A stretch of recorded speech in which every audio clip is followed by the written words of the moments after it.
Selamat malam, Om Swastiastu, Assalamualaikum warahmatullahi wabarakatuh. Salam, Namo Buddhaya, salam sejahtera buat semua.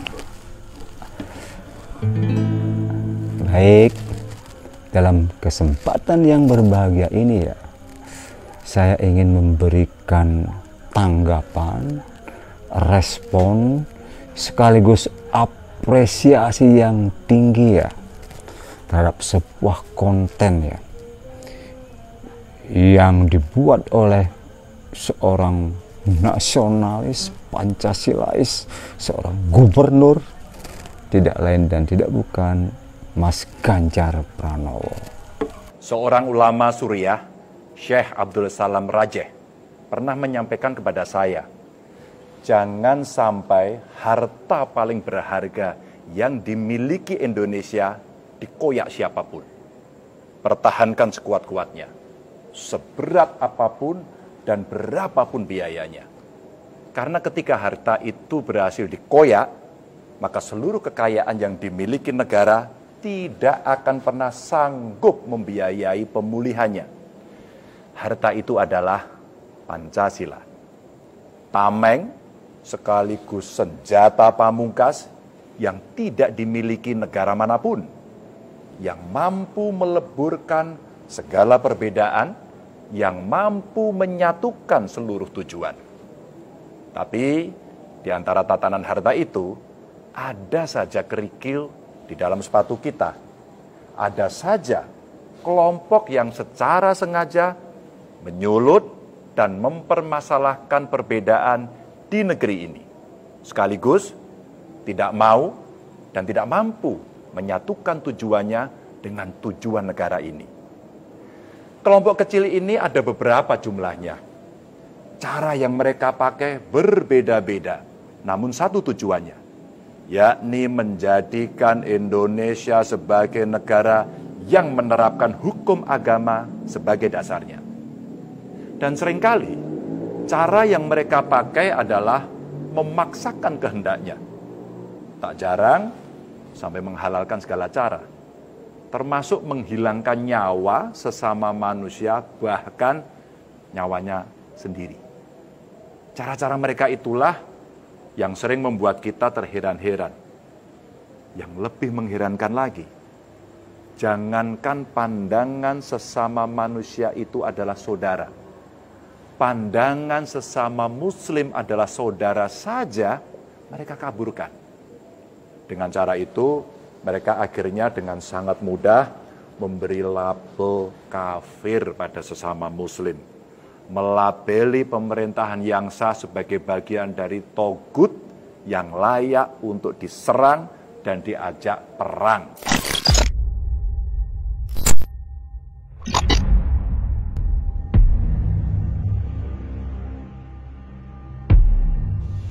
Saya sangat mengutuk aksi penyerangan bom bunuh diri. Terkadang muncul juga rasa kasihan, apalagi ketika melihat foto mayatnya, mengetahui pribadi dan keluarganya. Misalnya, melihat aksi 2 teror terakhir yang ada di Makassar dan di Mabes Polri. Bagaimana tidak kasihan coba? Mereka masih sangat muda, baru 6 bulan menikah. Istrinya hamil 4 bulan, kok ya tega-teganya diajak bunuh diri dengan cara meledakkan diri pula. Jika ini diyakini jihad, jihad model apa? Perang melawan siapa coba? Belum lagi perempuan yang menyerang Mabes Polri. Ya Allah, masa iya melakukan penyerangan selugu itu? Saya benar-benar tidak habis pikir, bagaimana bisa mahasiswa memiliki ide menyerang markas besar kepolisian yang memiliki senjata lengkap nan canggih hanya dengan senjata airsoft gun. Ada yang bilang mahasiswa ini korban doktrin atau cuci otak.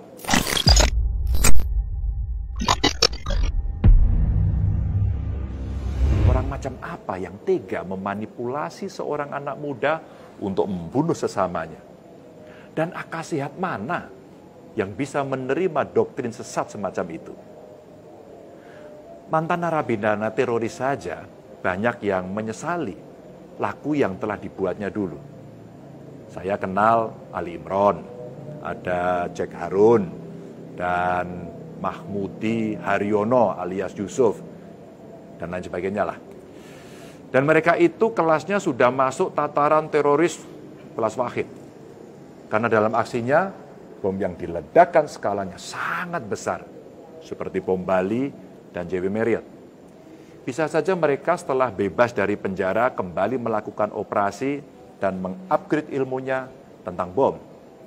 Tapi karena penyesalannya lebih besar, akhirnya mereka kembali ke pangkuan Ibu Pertiwi. Berapa kali saya ketemu dan ngobrol dengan mereka, mereka mengaku kok bahwa yang dia lakukan itu salah.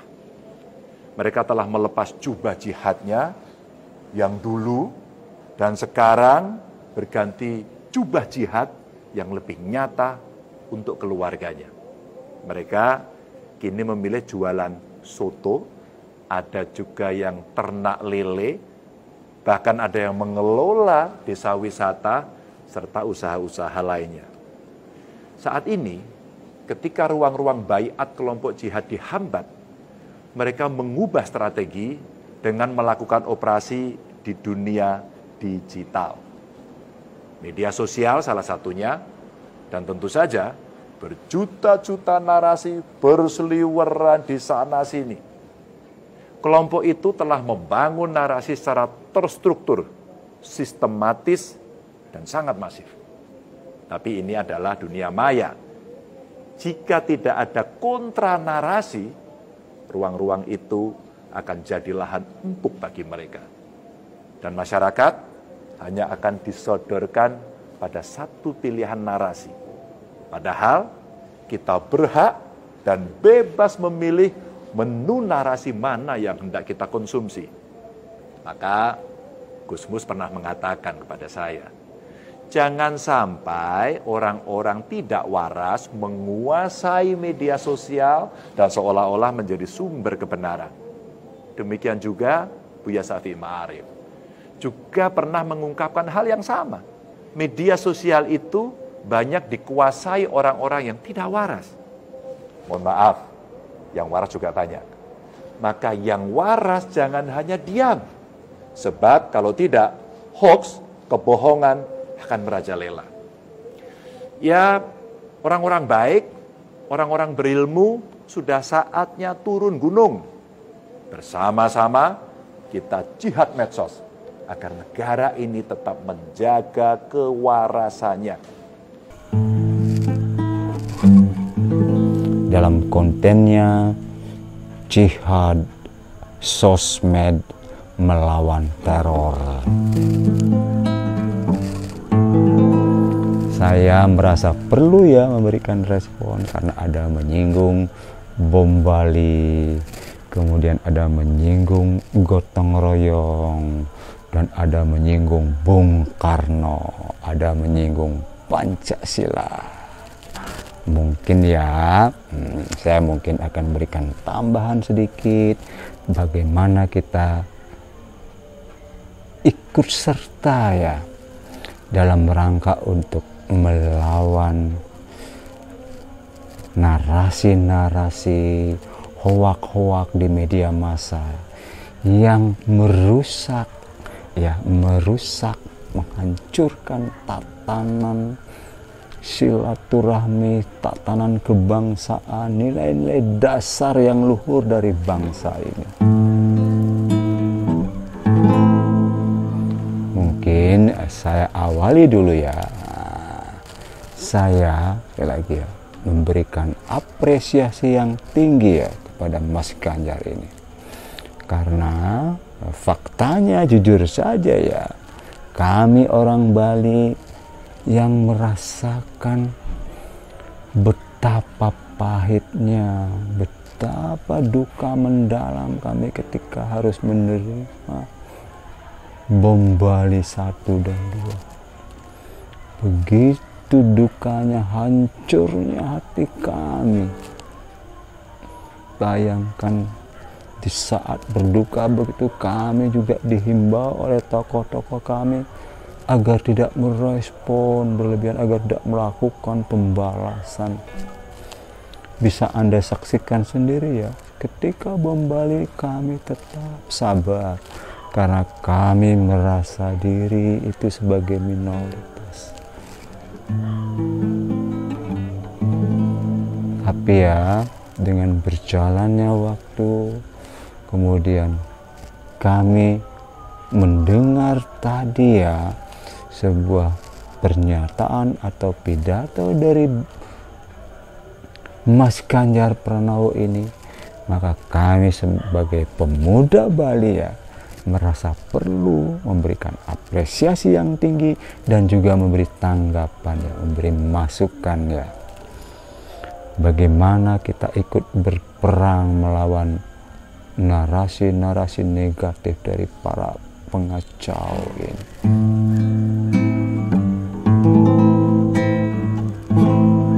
Mungkin ya saya awali ya, ini versi saya.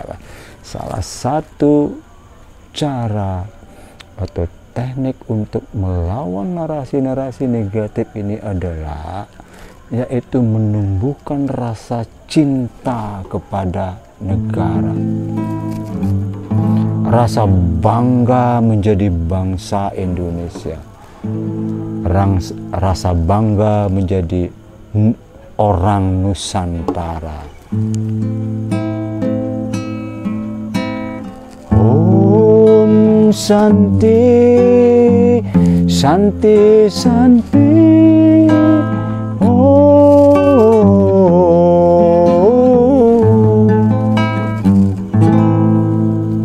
Lebih jauh lagi ya, ketika timbul rasa bangga kepada bangsa, negara, orang Nusantara, maka secara tidak langsung kita akan mencintai bangsa ini, kita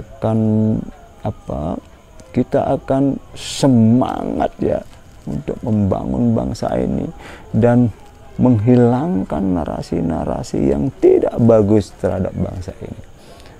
Jadi dengan bangga kepada Nusantara, dengan bangga menjadi bangsa Indonesia, maka narasi-narasi negatif, berita-berita hoak, hal-hal yang bersikap negatif akan kita tolak secara tidak sadar ya. Ideologi-ideologi luar yang tidak sesuai dengan bangsa ini akan begitu mudah kita tolak. Saya sudah punya Pancasila, saya sudah punya budaya, saya sudah bangga menjadi bangsa Indonesia, saya bangga menjadi orang Nusantara.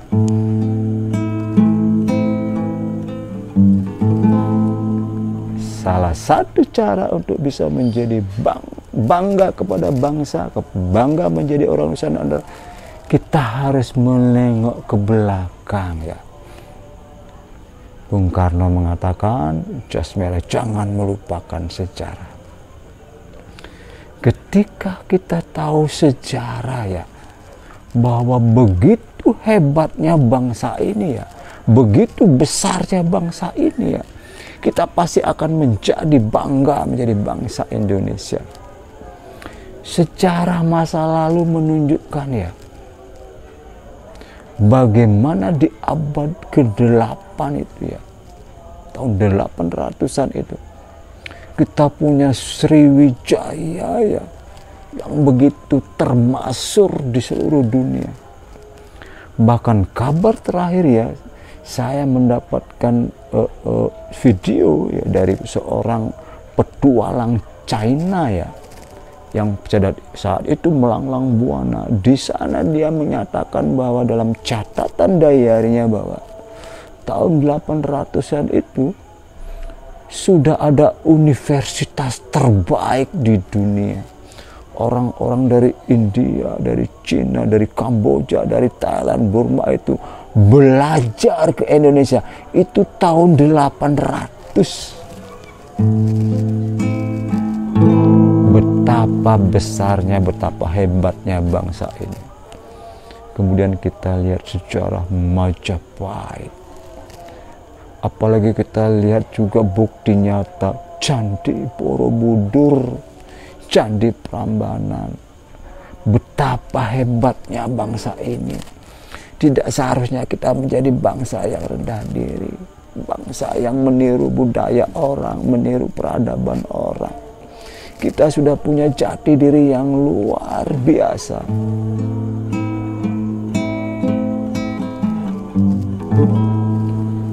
Jadi ketika kita tahu sejarah, ketika kita bangga menjadi bangsa Indonesia, kita akan membangun Indonesia. Kita akan menolak segala narasi-narasi buruk yang menjelekkan Indonesia.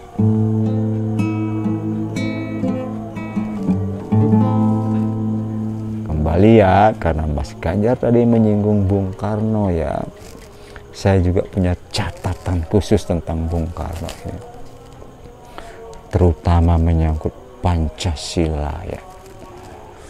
Betapa hebatnya produk bangsa ini berupa Pancasila. Saya punya catatan tanggal 30 September tahun 1960. Tahun 60 loh saudara-saudara. Bung Karno berpidato di Dewan Keamanan PBB,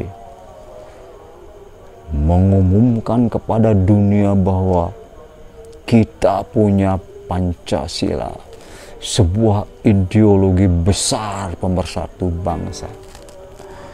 Jadi tahun 60 saja ya dunia sudah mengagumi betapa hebatnya orang Indonesia, betapa hebatnya Pancasila.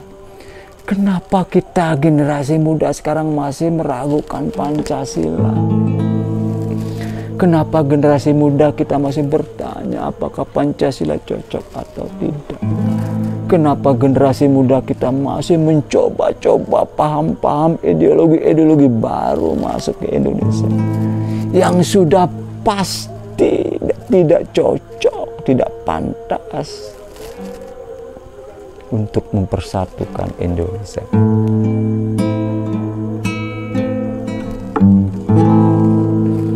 Baik, kita kembali kepada peran kita ya pemuda untuk ikut berperang melawan narasi-narasi ya, narasi-narasi hoak-hoak yang ingin memecah belah bangsa kita. Jadi peran intelektual, peran anak-anak muda milenial sekarang ya, ayo segera ikut bersuara, suarakan kebenaran, suarakan hal-hal yang bersifat positif, segera bantah, segera counter, segera segera respon narasi-narasi negatif, narasi-narasi jihad, narasi-narasi negara Togut katanya menurut Mas Ganjar, narasi-narasi ini bahwa negara ini harus diganti ideologinya. Oke, nah, sekian respon dari saya ya. Saya sebagai orang Bali memberikan apresiasi yang tinggi, kemudian memberikan sedikit masukan bagaimana kita menjadi bangga menjadi bangsa Indonesia, bangga memiliki Pancasila. Lagi terima kasih Mas Ganjar Pranowo. Pernyataan Anda, konten Anda, video Mas Ganjar ini benar-benar membuat kami sebagai orang Bali, suku minoritas, merasa adem, tentram, karena Mas Ganjar menunjukkan seorang nasionalis, seorang Pancasilais, seorang negarawan. Terima kasih Mas Ganjar. Saya akhiri video ini dengan ucapan mohon maaf kalau ada salah kata. Assalamualaikum warahmatullahi wabarakatuh. Salam kebajikan, salam, nama budaya. Om Santi, Santi, Santi. Om.